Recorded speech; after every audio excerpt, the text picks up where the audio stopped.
Coba kembali di MTT Journey Inspiration of Life. Pagi ini saya mau coba sharingkan teman-teman dengan temanya pola dan cara pikir pengusaha yang berubah menyesuaikan kehendak firman Tuhan. Temanya itu teman-teman. Nah, saya ambil dari kitab Para Rasul teman-teman, kitab pasal 6 ayat 1 sampai 7 dan kitab Roma pasal 8 ayat 18 sampai 30. Saya coba langsung baca aja teman-teman supaya draftnya bisa terkupas dengan lebih detail gitu ya, ada waktu ya. Nah, ini saya langsung baca aja di kitab Para Rasul teman-teman, kitab Para Rasul pasal 6 ayatnya 1 sampai 7. Ini perikopnya teman-teman, judulnya itu 7 orang dipilih untuk melayani orang miskin itu. Perikopnya judulnya itu teman. Nah, saya coba baca dulu dari ayat 1 sampai 7-nya. Pada masa itu, ketika jumlah murid yang makin bertambah, timbullah sungut-sungut di antara orang-orang Yahudi yang berbahasa Yunani terhadap orang-orang Ibrani, karena pembagian kepada janda-janda mereka diabaikan dalam pelayanan sehari-hari. Berhubung dengan itu, ke-12 rasul itu memanggil semua murid berkumpul dan berkata, "Kami tidak merasa puas karena kami melalaikan firman Allah untuk melayani meja. Karena itu saudara-saudara, pilihlah 7 orang dari antaramu yang terkenal baik dan yang penuh roh dan hikmat, supaya kami mengangkat mereka untuk tugas itu, dan supaya kami sendiri dapat memusatkan pikiran dalam doa dan pelayanan firman." Usul itu diterima baik oleh seluruh jemaat. Lalu mereka memilih Stefanus, seorang yang penuh iman dan Roh Kudus, dan Filipus, jadi teman-teman Stefanus gitu, Prokorus, Nikanor, Timon, Parmenas, dan Nikolaus, seorang penganut agama Yahudi dari Antioquia. Mereka itu dihadapkan kepada rasul-rasul, lalu rasul-rasul itu pun berdoa dan meletakkan tangan di atas mereka. Firman Allah makin tersebar dan jumlah murid di Yerusalem makin bertambah banyak. Juga sejumlah besar imam menyerahkan diri dan percaya. Kalau kita simak ini teman-teman, saya baru setelah saya cukup sepuh ya, setelah saya sudah masuk dalam masa pensiun, saya baru lebih mengerti teman. Jadi apa sih fungsinya pengusaha gitu? Apabila kita taat gitu, takut akan Tuhan gitu. Ya, bagaimana kita mau belajar taat firman Tuhan, takut akan pribadi Tuhan gitu. Nah, saya baru belakangan ini teman, baru kebuka gitu bahwa yang namanya tugas pengusaha itu, kalau kita belum mengalami kebebasan rohani, ya kan jadi pengusaha itu adalah ya bagaimana kita tarung gitu, kita fight, kita berjuang, kita berusaha. Namanya juga pengusaha, berarti kan terus kita harus berusaha gitu sebagai pengusaha untuk terus menggeluti ya dunia usaha kita. Ya kalau kita memang di dagang ya berarti kita geluti dunia dagang kita di industri ya berarti juga kita geluti di industri kita, atau kita sebagai pengelola jasa ya kita geluti sebagai pengelola jasa sampai kita meninggal dunia teman-teman.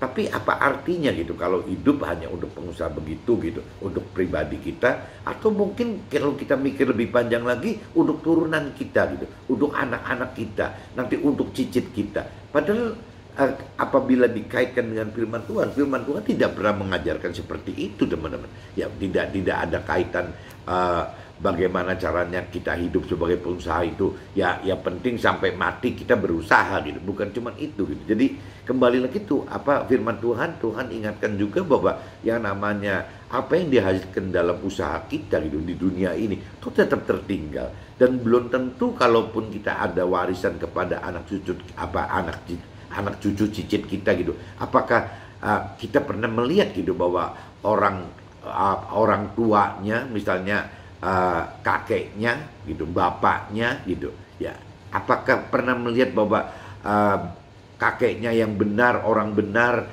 terus dijamin bahwa anaknya juga jadi orang benar teman-teman? Apakah dijamin cucunya jadi orang benar? Apakah cicitnya dijamin orang benar? Kita lihat aja teman-teman, pengusaha dari dari historicalnya pengusaha sukses gitu ya, dari generasi pertama, kedua, ketiga, keempat, apakah memang ada yang bisa berlanjut gitu dari generasi satu yang nyampe kedua, ketiga, dan keempat? Biasanya di tengah jalan putus, teman-teman, karena kembali lagi memang apa ya, kalau dasarnya tidak dengan kebenaran firman Tuhan, ya nggak ada, teman-teman, yang sifatnya bisa lama gitu, bisa langgeng, bisa kekal, nggak mungkin, teman. Bahkan tetap firman Tuhan ingatkan bahwa parameter kita hidup di dalam firman Tuhan, kita hidup sesuai rancangan kehendak Tuhan, itu bukan parameternya di dunia ini, teman-teman. Jadi di dunia ini adalah hal kecil sekali gitu apabila kita perbandingkan dengan yang Tuhan rancang dan kehendaki kita untuk masuk ke dalam ya alam yang akhirat yang kekal itu, teman-teman. Jadi dunia itu cuma sebagai proses aja gitu, bukan tempat kita bertahan dan mempertahankan bagaimana untuk anak kita, cucu kita, cicit kita bisa bertahan dengan sukses dunia ini. Justru kadang-kadang kesuksesan duniawi ini yang menyebabkan kita malah jadi gagal untuk melakukan firman Tuhan, teman-teman. Ya, kebahagiaan keluarga pun kadang-kadang kalau tidak hati-hati bisa terjebak, malah kita tidak mencari keselamatan akhirat yang Tuhan rancang kehendaki itu, teman-teman. Jadi kalau saya baca di kitab Kisah Para Rasul sebagai pengusaha, teman-teman, saya cuma bisa nangkap bahwa Tuhan bentuk 7 orang dipilih untuk melayani orang miskin. Itu dalam arti kata ya kita sebagai pengusaha, apakah kita juga harus bisa menunjuk gitu ya wakil-wakil kita delegasikan ke timnya kita gitu ya untuk bagaimana melayani orang miskin. Nah, tapi kalau kita bicara di dalam kitanya di sini, apabila kita compare melayani orang miskin itu dalam arti kata kebutuhan duniawinya gitu ya, itu bisa dikelola oleh timnya kita, kalau di sini disebutnya murid, teman-teman. Jadi kalau bicara murid itu saya anggap sebagai tim pengelola usaha kita gitu. Tapi kalau kategori di sini rasul, ya dianggapnya sebagai tim intinya si pengusaha, pemiliknya gitu. Jadi saya bedakan seperti itu. Sebagai pengusaha saya sebutnya tim para rasul gitu di sininya, yang 12 orang rasul itu, dan yang namanya tim yang ngelola usaha itu ya tim yang ada di divisi usahanya si pengusaha ini, teman-teman. Jadi ada beda di situ. Jadi saya kategorikan itu murid gitu.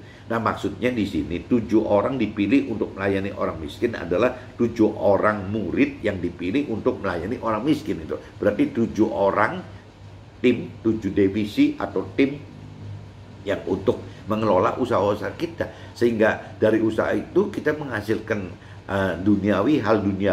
Nah, hal duniawi ini yang kita distribusikan ke orang-orang yang miskin, teman. Nah, cuman kalau kita lebih dewasa rohani, arti miskin di sini jadi 2, teman. Miskin secara duniawi, tapi bisa juga miskin secara rohani gitu. Nah, bagi tugasnya bagaimana? Ya kalau udah levelnya rasul, kalau di sini dikatakan, ya dia melayani pelayanan firman, teman. Rasul-rasul itu melayani pelayanan firman. Berarti kalau rasul itu kita anggap asumsikan sebagai pengusaha, jadi tim pengusaha itu yang memang ownernya gitu, tim ownernya, keluarganya atau teman-temannya, saya nggak ngerti gitu. Ya bisa juga menjadi pelayan firman, teman-teman. Jadi pengusahanya yang sudah lebih matang dalam hal kedewasaan rohaninya, ya bisa juga masuk ke dalam pelayanan firman. Nah, adapun tim divisinya gitu, tim divisi berarti tim yang di induk usaha atau tim di divisi usaha itu, ya ini yang memang mesti profesional untuk dapat menghasilkan ya hal-hal duniawi, teman. Jadi akhirnya pelayanan duniawi. Nah, kalau pelayanan duniawi lebih bicara ya sosial kan, aktiviti sosial gitu. Jadi lebih masuk, mungkin kalau di bahasa jadi kalau memang perusahaan ngebudgetkan dana itu ya budget untuk bakti sosial gitu, teman, seolah seperti itu. Jadi kalau itu corporate responsibility. Nah, ini corporate responsibility ininya, sosialnya itu si corporate CRS-nya itu ya bisa berupa baksos itu, dengan bakti sosial itu gitu. Jadi aktivitinya yang sifatnya dana-dana yang dicadangkan oleh si perusahaan ini gitu ya, untuk kepentingan ya corporate responsibility sosial gitu, sosial CSR ya, corporate social responsibility, CSR teman-teman. Jadi kalau bahasa di sini ya nyebutnya mungkin ya umumnya bakti sosial gitu, tapi kalau di istilah kerennya CSR teman-teman, corporate social responsibility gitu. Jadi keterlibatan kita dalam hal sosial gitu. Jadi ya baksos teman-teman, bakti sosial gitu. Nah itu bisa dikelola oleh dari hasil income perusahaan itu teman-teman, dan dikelola oleh si tim yang tadi, tim induk usaha maupun divisi usaha itu gitu. Itu yang ngelola. Nah kalau dalam kategori cerita di firman ini kesannya kan jadi seperti murid-muridnya lah gitu, anggap murid-muridnya gitu. Nah adapun timnya pengusaha, ownernya ya saya anggap timnya rasulnya gitu, yang mungkin pengusaha dengan keluarganya atau dengan teman-temannya gitu, teman-teman pengusaha lagi gitu, membentuk satu tim di mana ya pelayanan itu bukan bentuknya CSR gitu, bukan corporate untuk corporate social responsibility atau baksos tadi, tapi lebih lari ke pelayanan firman. Nah, waktu kita bisa bagi tugas begitu teman-teman, berarti pengusaha yang sudah dewasa rohani itu akan dapatkan dua hal teman-teman. Jadi untuk pribadi si pengusaha yang sudah dewasa rohani itu akan bisa melayani Tuhan dari sisi pelayanan firman, tapi sebagai pengusaha juga dia menggerakkan tim di induk usaha dan juga di divisi usaha sebagai yang mendapatkan mengumpulkan dana untuk dibagikan sebagai bentuk CSR atau bakti sosial tadi teman-teman. Jadi akhirnya pengusaha yang dewasa rohani itu dapat menjalankan dua hal teman, baik untuk kepentingan duniawi maupun untuk kepentingan rohani gitu. Nah kalau di firman ini dikatakan kan kami tidak merasa puas karena kami melakukan firman Allah untuk melayani meja. Kami tidak merasa puas karena kami melalaikan firman Allah untuk melayani meja. Nah ini pengusaha atau yang di sini diumpamakan para rasulnya gitu atau pengusahanya sadar nggak gitu bahwa hidup ini kita kadang-kadang melalaikan kalau bicara Tuhan-Tuhanan saja, firman Tuhan aja. Kadang-kadang ya ada iman tapi nggak ada perbuatan debat. Maksudnya perbuatan ya itu bentuknya gitu, yang tidak ada bakti sosial bagi ya sesama kita gitu.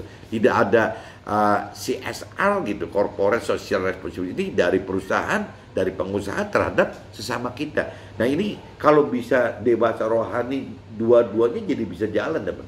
Nah waktu pengertian kita, pola pikir kita, cara pikir kita berubah seperti ini, akhirnya kita jadi bersemangat lagi teman-teman. Jadi akhirnya sejalan teman-teman, bahwa yang namanya kita sebagai pengusaha yang sudah dewasa rohani itu akan sejalan dengan kebutuhan duniawi dan rohani teman-teman. Nah ini yang maksud saya, mestinya pengusaha itu harus berubah gitu dengan pola-pola dan cara pikir seperti ini teman-teman. Jadi sehingga akhirnya kita berjuang maksimal dalam hal usaha gitu, bukan hanya untuk kesuksesan duniawi dan kebahagiaan duniawi saja, tapi kita bicara sebagai pengusaha yang sukses itu gitu, kita berusaha untuk sukses itu ya untuk semua hal gitu, ya baik untuk kepentingan duniawi maupun rohani. Duniawi dalam arti kata ya kita tetap ada pelayanan bakti sosial tadi, CSR tadi. Nah dalam bentuk firman Tuhan ya dalam bentuk ya pelayanan rohani teman-teman. Nah itu kan kalau pelayanan rohani kan tidak bisa dipaksakan teman-teman. Jadi tergantung dari dari kedalaman pengenalan firman kita, bagaimana level iman kita gitu. Jadi kaitannya itu teman. Nah ini saya kembali lagi bahwa firman di kitab Kisah Para Rasul pasal 6 ayat 1 sampai 7 ini saja sudah mengandung makna yang besar sekali bagi pengusaha yang sudah lebih dalam mengerti firman Tuhan dan lebih dewasa rohani teman. Mudah-mudahan yang saya jelaskan bagi teman-teman yang pengusaha juga bisa ketangkep gitu. Jadi pengusaha adalah mungkin lebih bicara karena umumnya pengusaha umur dari pengalaman hidup segala macam lebih tua gitu, lebih sepuh daripada tim profesionalnya yang harusnya lebih mengenal akan firman Tuhan gitu. Tetapi bagi tim yang masih muda-muda, baik di induk usaha atau di divisi usahanya gitu, itu pasti masih muda-muda, ya kita kasih beban tugas, yaitu jadi selain mengelola usaha dengan baik, harus menghasilkan maksimal, yaitu harus ada budget CSR atau bakti sosial untuk kepentingan sesama kita. Jadi akhirnya dua-duanya kena, teman. Kita sebagai pengusahanya juga masuk ke dalam pelayanan firman Tuhan, sebaliknya anak buah kita, timnya juga masuk ke dalam pelayanan sosial, teman. Itu yang menurut saya terbaik, dan itu sudah tercermin dalam kitab Para Rasul pasal 6 ayat 1-7 udah tercermin dengan judul 7 orang dipilih untuk melayani orang miskin, di mana orang miskin ini kalau kita sudah lebih mengerti anugerah Tuhan atau dewasa rohani akan kepecah dua, teman. Miskin dalam hal duniawi dan miskin dalam hal rohani. Miskin secara duniawi dibantu oleh tim kita ya sebagai tim yang di induk usaha dan divisi usaha untuk CSR atau bakti sosialnya. Adapun untuk kita yang tim miskin, yang untuk cerita miskin rohani, yaitu tugasnya kita, teman-teman. Bagaimana tugasnya pengusaha yang sudah lebih sepuh ini untuk bisa ya memberikan itu. Dan dua-duanya, teman-teman, pelayanan untuk si miskin rohani dan miskin duniawi. Duniawi jelas keluar uang, tapi rohani pun keluar uang, teman-teman. Nggak mungkin nggak keluar uang, pasti butuh dana. Jadi dua-duanya pelayanan untuk si miskin duniawi melalui timnya pengusaha gitu, dan si miskin untuk melayani si miskin rohani gitu, yang dikelola oleh pengusaha sendiri dengan teman-temannya, dengan keluarga dan teman-temannya, yaitu dua-duanya butuh dana, teman-teman, harus dibudgetkan gitu. Mungkin bisa saja, teman-teman, kalau CSR itu kan secara formality perusahaan pemerintahan kan diizinkan ambil sekian persen untuk CSR. Tapi kalau bicara dari untuk pelayanan yang sifatnya lebih ke orang miskin rohani gitu ya, mungkin lebih dari dividen juga bisa, mungkin dari income-nya si pengusaha dan keluarga atau teman-teman pengusaha juga bisa. Itu tergantung kita mengarahkannya bagaimana. Mudah-mudahan saya jelaskan di pasal 6, kita Para Rasul pasal 6 ayat 1-7 bisa teman-teman bisa tangkap gitu. Nah sekarang saya coba masuk dulu ke kitab Roma aja dulu, teman.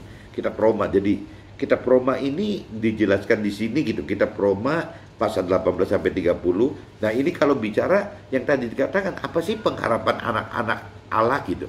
Apa sih pengharapan kita sebagai umat Allah? Apa sih pengharapan kita yang mau taat dan takut akan Allah gitu? Nah di sini dicantumkan, teman-teman. Sebab aku yakin bahwa penderitaan zaman sekarang ini tidak dapat dibandingkan dengan kemuliaan yang akan dinyatakan pada kita. Nah ini kita mesti sadar, teman-teman, bahwa pengusaha itu bukan bicara di dunia ini, tapi ke sana gitu. Meskipun ya dalam hal menghadapi untuk urusan rohani biasanya ya ada benturan-benturan yang kesulitan juga, teman-teman. Ada penderitaan-penderitaan yang harus kita lewati gitu. Sebab dengan sangat rindu seluruh makhluk menantikan saat anak-anak Allah dinyatakan gitu. Karena seluruh makhluk telah ditaklukkan kepada kesia-siaan, bukan oleh kehendaknya sendiri, tetapi oleh kehendak Dia yang telah menaklukkannya gitu. Tetapi dalam pengharapan, karena makhluk itu sendiri juga akan dimerdekakan dari perbudakan kebinasaan dan masuk ke dalam kemerdekaan kemuliaan anak-anak Allah. Sebab kita tahu bahwa sampai sekarang segala makhluk sama-sama mengeluh dan sama-sama mereka sakit bersalin. Dan bukan hanya mereka saja, tetapi kita yang telah menerima karunia sulung roh, kita juga mengeluh dalam hati kita sambil menantikan pengangkatan sebagai anak, yaitu pembebasan tubuh kita. Sebab kita diselamatkan dalam pengharapan, tetapi pengharapan yang dilihat, bukan pengharapan lagi gitu. Sebab bagaimana orang masih mengharapkan apa yang dilihatnya. Tetapi jika kita mengharapkan apa yang tidak bisa dilihat, kita menantikannya dengan tekun. Jadi kalau kita bicara simak ayat yang ini, teman-teman, pengharapan itu kalau dari firman Tuhan jangan pengharapan cuma yang ada di duniawi saat ini gitu. Tapi kita bicara di akhirat nanti ada pengharapan apa. Nah itu yang diingatkan gitu. Demikian juga Roh membantu kita dalam kelemahan kita. Sebab kita tidak tahu bagaimana sebenarnya harus berdoa. Tetapi Roh sendiri berdoa untuk kita kepada Allah dengan keluh-keluhan yang tidak terucapkan. Nah ini kalau kita sudah ada kedekatan dengan Tuhan, kadang-kadang seperti itu teman-teman. Dan Allah menyelidiki hati murni, mengetahui maksud-maksud roh itu, yaitu bahwa ia sesuai dengan kehendak Allah, berdoa untuk orang-orang kudus gitu. Kita tahu sekarang bahwa Allah turut bekerja dalam segala sesuatu untuk mendatangkan kebaikan bagi mereka yang mengasihi Dia, yaitu bagi mereka yang terpanggil sesuai dengan rencana Allah gitu. Sebab semua orang yang dipilihnya dari semula, mereka juga ditentukannya dari semula untuk menjadi serupa dengan gambaran anaknya, supaya anaknya itu menjadi yang sulung di antara banyak saudara-saudara gitu. Dan mereka yang ditentukannya dari semula, mereka itu juga dipanggilnya, dan mereka yang dipanggilnya, mereka itu juga dibenarkannya, dan mereka yang dibenarkannya itu, mereka itu juga dimuliakannya. Jadi urutannya kembali, ya kalau kita pengen masuk ke dalam rancangan kehendak Tuhan, ya memang tidak bisa lari dari dari firman Tuhan. Intinya itu teman-teman. Nah ini saya sudah bacakan di 2 kitab teman-teman, kitab kitab Kisah Para Rasul pasal 6 ayat 1 sampai 7 dan kitab Roma pasal 8 ayat 18-30. Nah sekarang saya masuk ke draft saya teman-teman. Sebagai pengusaha butuh belasan bahkan puluhan tahun untuk tahu pola dan cara pikir pengusaha dengan rancangan dan kehendak Tuhan seperti yang ada dalam firman-Nya teman-teman. Jadi kalau dari pengalaman saya untuk dapat untuk dapat mengerti akan kehendak rancangan dan kehendak Tuhan itu tidak mudah teman-teman. Jadi ya butuh waktu belasan tahun bahkan puluhan tahun. Bahkan kadang-kadang ada orang yang sudah sepuh sekalipun tidak mengerti apa rancangan dan kehendak Tuhan. Itu yang bahaya sekali teman-teman. Jadi ya kembali lagi, kalau buat saya pribadi ya untuk tahu pola dan cara pikir pengusaha dengan rancangan dan kehendak Tuhan seperti yang ada dalam firman-Nya itu ya butuh lama sekali teman-teman. Contohnya yang tadi dikatakan di kitab Para Rasul pasal 6 ayat 1 sampai 7 itu. Ya nggak tahu, kalau buat saya pribadi, saya dibukakan baru tahun ini teman-teman, bahwa yang namanya tugas sebagai seorang pengusaha seperti itu gitu. Nggak bisa ngomong yang istilahnya orang ngomong firman Tuhan, cuma firman Tuhan aja tanpa misalnya perhatikan kebutuhan urusan duniawinya sesama kita. Tetapi sebaliknya juga ada orang yang cuma bicara duniawi sebagai pengusaha, yang tidak peduli dan tidak terlalu peduli dengan urusan rohani sesama kita gitu. Nah ini yang bahaya gitu. Tapi dengan saya tadi sudah sharingkan di kitab Para Rasul pasal 6 ayat 7, mudah-mudahan menjadi terbuka gitu, bahwa memang tugas kita sebagai pengusaha itu ada dua teman. Bagaimana kita melayani kebutuhan sesama kita dalam hal duniawi, tapi kita juga sama bagaimana memenuhi kebutuhan sesama kita dalam hal rohani. Cuman bagi tugas aja gitu. Jadi pengusaha yang sudah lebih senior, lebih sepuh dengan keluarganya dan teman-teman pengusaha bisa masuk ke pelayanan firman gitu, ke firman Tuhan. Tapi kalau bicara timnya yang masih muda, masih semangat gitu, ya kita fight dalam arti kata ya pelayanan dalam untuk bakti sosial atau CSR tadi, corporate social responsibility, yang memang pemerintah juga anjurkan gitu. Dalam kitab suci Nasrani, Alkitab itu dibagi 2 kitab. Saya nggak ngerti di Al-Quran dibagi 2 enggak, saya nggak ngerti di kitab lain dibagi 2 enggak. Tapi kalau saya bicara dari kitab Nasrani, di Alkitab itu dibagi 2 teman. Ada kitab yang bicara kitab Perjanjian Lama yang berorientasi janji-janji kesuksesan duniawi dan kebahagiaan di dunia. Ya orientasinya janji-janji lebih bersifat berkat duniawi teman, lebih lari ke situ gitu. Tapi ada juga sebagian kitab di Perjanjian Baru gitu. Jadi dalam Alkitab itu kebagi 2, satu Perjanjian Lama, satu Perjanjian Baru. Nah kitab Perjanjian Baru yang berorientasi janji-janji keselamatan akhirat dan hidup bersama Tuhan gitu, nanti di surga gitu. Orientasinya lebih bersifat ya ada penderitaan, bukan berkat tapi penderitaan. Nah bukan duniawi tapi lebih lari ke urusan rohani teman-teman. Kedalaman pengenalan dan pengertian serta peningkatan iman yang membawa kita akan semakin dapatkan kedewasaan rohani, yang mana sebagai pengusaha akan menjadi tahu akan makna arti usaha dikaitkan dengan rancangan dan kehendak Tuhan dalam perintah dan peraturan yang jelas yang dicantum di dalam firman-Nya teman-teman. Jadi sebagai pengusaha seperti itu gitu, ya butuh kedalaman pengenalan dan pengertian gitu, uh, ya untuk mengerti firman Tuhan tadi gitu. Ya kalau kita tidak ya pengusaha nanti takutnya orientasi cuma berlari cuma ke seperti yang di kitab perjanjian lama, orientasinya hanya sifatnya ya duniawi saja gitu teman-teman. Ya mencari kesenangan duniawi, mencari kebenaran duniawi gitu. Kalau kita tidak mengerti bahwa kita tidak lebih dalam mengerti akan firman Tuhan, itu resikonya gitu teman-teman. Tidak bisa menemukan apa yang Tuhan rancang dan kehendaki untuk kita gitu. Jadi kembali lagi ke kedalaman pengenalan dan pengertian serta peningkatan iman yang membawa kita akan semakin dapatkan kedewasaan rohani yang mana sebagai pengusaha loh, ini saya bicara pagi ini khusus pengusaha, akan menjadi tahu gitu akan makna arti usaha dikaitkan dengan rancangan dan kehendak Tuhan gitu dalam perintah dan peraturan yang jelas dicantum dalam firman Tuhan. Jadi pengusaha itu juga harus cross check dengan ini teman-teman, kembali ke kitab para rasul yang tadi kan gitu. Nah, salah satu yang firman kitab para rasul kitab pasal 6 ayat 2 ya, berhubung dengan itu ke-12 rasul itu memanggil semua murid berkumpul dan berkata, kami tidak merasa puas karena kami melalaikan firman Allah untuk melayani meja gitu. Jadi apa ya? Kalau kita cuman yang tadi dikatakan, kalau kita hanya fokus urusan firman, pelayanan firman aja, kadang-kadang orang dunia nggak bisa terima itu teman-teman, karena orang dunia kan belum bisa ada pengenalan pengertian lebih dalam akan firman Tuhan gitu. Jadi mereka tetap butuh kebutuhan duniawinya, jasmaninya, lahirianya gitu. Nah ini kita harus ngerti itu teman-teman.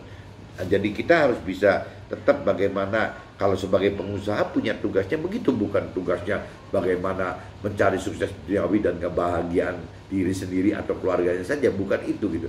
Pengusaha yang begitu bisa frustasi dan dalam taat bisa berantakan semua keluarganya. Tapi pengusaha yang sudah mengerti lebih dalam akan firman Tuhan ya akan tahu bahwa tugas pengusaha itu ya dari dua hal tadi, bagaimana melayani orang-orang miskin dalam arti kata ya miskin duniawi dan miskin rohani gitu. Nah ini kalau orang sudah bisa ada pengertian seperti itu, rasanya benar-benar sudah dewasa rohani. Sebagai pengusaha mereka sudah benar-benar dewasa rohani gitu. Makna firman tersebut bagi pengusaha yang taat melakukan firman Tuhan adalah bagaimana aktivitas usaha dapat melayani kedua hal yang dibutuhkan sesama kita gitu, yakni melayani sesama baik duniawi dan rohani. Tadi saya sudah jelaskan teman, cuma ini di draft saya dicantum di pertegas itu lagi. Jadi di sini dijelaskan di draft saya itu dibagi dua, pelayanan duniawi untuk melayani secara kebutuhan tubuh dan jiwa gitu. Jadi kalau pelayanan sifatnya duniawi itu untuk melayani secara kebutuhan tubuh dan jiwa, lebih lari ke tubuhnya gitu. Karena jiwa kan yang saya sering sharingkan, jiwa itu kan pikiran, perasaan, kehendak kita teman. Jadi jiwa itu seperti jembatan aja gitu, ada di tengah-tengah antara roh dan tubuh gitu. Nah ini yang saya katakan, kalau pelayanan duniawi untuk melayani secara kebutuhan tubuh dan jiwa berarti lebih ke arah tubuhnya teman-teman. Nah sedangkan pelayanan rohani untuk melayani secara kebutuhan jiwa ke roh gitu. Jadi jiwa itu di tengah-tengah teman-teman. Jadi yang satu yang duniawi itu lebih ke tubuh gitu, yang satu yang untuk rohani lebih ke roh. Jadi masing-masing beda teman-teman. Yang tadi saya katakan lagi, yang tadi kan memang kita mesti ada dua yang kita mesti bisa layani gitu. Jadi istilah miskin itu kalau di kitab para rasul tadi gitu, pasal 6 ayat 1-7 itu yang disebut perikopnya orang miskin itu ya saya pecahkan jadi dua, ya miskin karena duniawi dan miskin rohani tadi gitu. Nah di sini jadi dikatakan kalau yang duniawi itu ya pelayanan duniawi untuk melayani secara kebutuhan tubuh dan jiwa, pelayanan rohani adalah untuk melayani kebutuhan jiwa dan roh gitu. Nah pelayanan duniawi dapat dengan bentuk tim pengelola usaha secara profesional sehingga dapat dijadikan pelayanan yang lebih bersifat pelayanan sosial teman-teman. Yang tadi dikatakan sosial tadi kan yang namanya CSR bahasa Inggrisnya, corporate social responsibility gitu untuk pengusaha. Dan itu kalau nggak salah pemerintah sudah atur teman-teman. Itu memang ada budget yang boleh diambil gitu. resmi gitu. Perpajakan pun mengizinkan itu.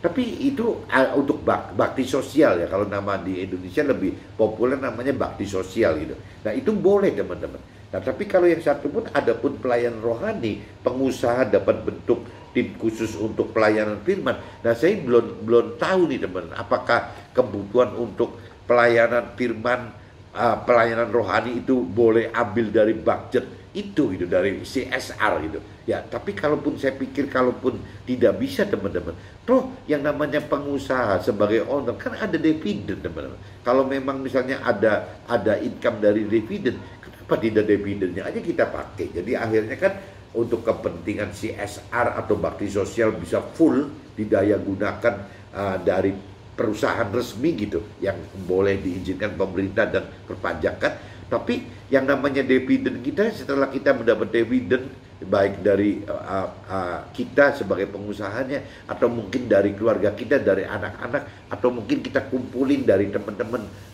saling sesama pengusaha gitu, kan cukup gede juga teman-teman. Nah itu kan bisa dipakai untuk pelayanan firman itu, pelayanan rohani. Dan tadi saya udah katakan bahwa pelayanan itu baik yang sifatnya sosial teman-teman untuk kepentingan duniawi, ataupun misalnya pelayanan sifatnya untuk firman Tuhan yang berkaitan dengan rohani. Rasanya dua-duanya tetap butuh teman-teman, butuh dana gitu. Jadi kadang-kadang untuk pelayanan firman Tuhan juga gitu, pelayanan rohani itu kadang-kadang kalau saya lihat yang community yang sudah bagus yang sudah ada di Indonesia saat ini gitu ya, kadang-kadang dia berkeliling ke kemana-mana gitu, ke kota kemana-mana, dengan biasanya kalau untuk melayani firman Tuhan gitu ya biasanya ya diundang makan teman-teman, diundang makan ya, nanti di-sharingkan urusan kesaksian apa yang terjadi antar pengusaha gitu, itu sudah ada teman-teman. Nah tinggal kita terserah mau masuk ke dalam komunitas yang sudah ada itu gitu ya, atau terpisah gitu. Saya nggak ngerti gitu. Kalau nggak salah pelayanan di Nasrani begitu namanya full gospel atau apa ya. Jadi memang ada memang sudah ada komunitinya teman-teman. Jadi pengusaha-pengusaha yang ngumpul gitu. Tapi bisa juga kalau kita nggak tertarik gabung dengan komuniti pengusaha, ya bisa juga kita lakukan sendiri teman-teman. Kita bentuk sendiri ya. Kita misalnya kalau memang ada cabang-cabang usaha di luar kota, apakah kita mulai dengan yang ada cabang kitanya teman-teman gitu ya, berarti ada kerabat-kerabat dari usaha kita gitu ya, kita undang makan, kita bicara kesaksian tentang Tuhan gitu secara universal saja. Kita tidak perlu harus bicara khusus untuk agama ini agama itu, rasanya nggak tepat gitu. Kalau nggak tahu, kalau buat saya pribadi nggak tepat. Jadi kalau cerita kita pengen pelayanan firman Tuhan juga ya, kita bisa dibicarakan dari sisi universal teman-teman. Jadi bagaimana kita menyadarkan bahwa kesesama kita gitu, bahwa hidup itu ya butuh Tuhan teman-teman. Jadi ya silakan memang teman-teman yang istilahnya Nasrani yang diingatkan butuh Tuhan secara Nasrani, yang Muslim juga diingatkan butuh Tuhan secara Muslim gitu, yang di agama lain-lain juga diingatkan bahwa kita butuh Tuhan secara agamanya mereka masing-masing. Jadi jangan sampai kita berpikir saya Nasrani mau narikin orang untuk Nasrani, nggak ada gunanya teman-teman. Yang paling penting buat Tuhan itu, Tuhan nggak perluin agama kok, nggak terlalu ributin agama. Yang Tuhan perlu itu pada ujungnya setelah beragama itu harus mencari Tuhannya teman-teman, bukan agamanya yang dicari tapi Tuhannya yang dicari gitu. Jadi saya lebih nyarankan yang Nasrani ya biarlah nyari Tuhan di Nasraninya gitu, yang namanya Muslim ya biarlah nyariin Tuhan di Muslimnya, yang di agama-agama di luar Nasrani dan Muslim ya biarlah nyari Tuhan dari versi agama mereka masing-masing teman-teman. Jadi yang paling penting itu.